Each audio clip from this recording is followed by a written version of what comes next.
The special showroom displays a variety of A380 cabin layouts from economy to business, first, and premium class.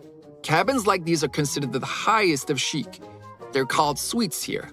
Essentially, it's a small 5-star hotel room with a bed, an armchair, and of course, a TV and a small table. If you wish, you can even invite someone into such a cabin. It won't be crowded, but that said, you won't achieve complete privacy here, as the side wall of a suite is only 1.8 meters high.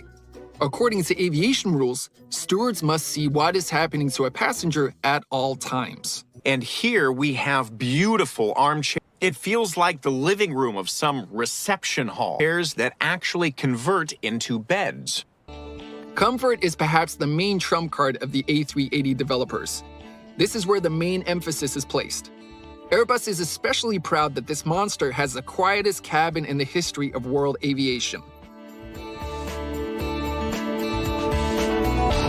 Standing at the top deck bar and listening to music, it's easy to forget that you're even on an airplane. What's more, in-flight comfort is created not only for the passengers, but also for the crew. In fact, the dimensions of this compartment are standard for any A380.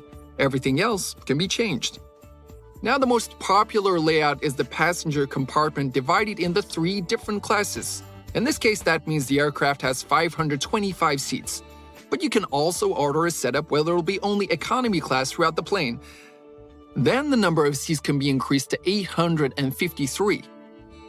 However, for some reason, no one has ordered that one yet. Still, the interior and the seat are, as they say, add-ons. The interior of the A380 will again be fitted in Germany, and the plane must fly there itself. To do that, after assembly on the slipway, it will have to pass an extremely tough exam.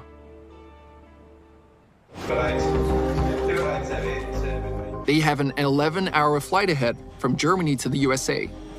The terminal is boring, it's cloudy outside, the airline representative is calm and going through the motions. Nothing betrays the enormous work currently taking place inside the largest passenger airliner in the world. Nein, geht er nicht.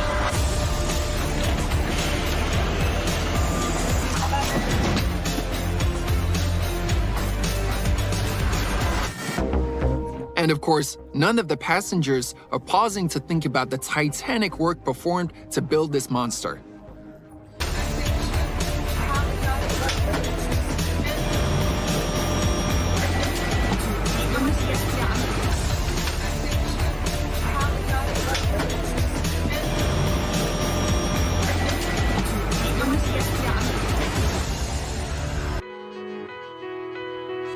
This plane had to complete a long journey before arriving at Frankfurt Airport. And what's more strange as it may sound, this monster began traveling before it was even born. After all, each A330 consists of 6.5 million parts and components produced by 1,500 companies in 30 countries all over the world. The A380 is such a complex and high-tech machine that none of the EU countries were able to take on this project alone. As a result, this giant aircraft came into creation thanks to its 4 parents: Germany, France, Spain, and Great Britain. At the same time, the A380 is the most economical aircraft in its category. It's the only long-haul airliner that consumes less than 3 liters of fuel to transport a passenger 100 kilometers. Compare it with the consumption of your car, and you'll understand that flying works out cheaper. Well, at least when it comes to fuel. After all checks are complete, if everything is fine, pilots are brought on board for the final test. Their task is to make the first test flight.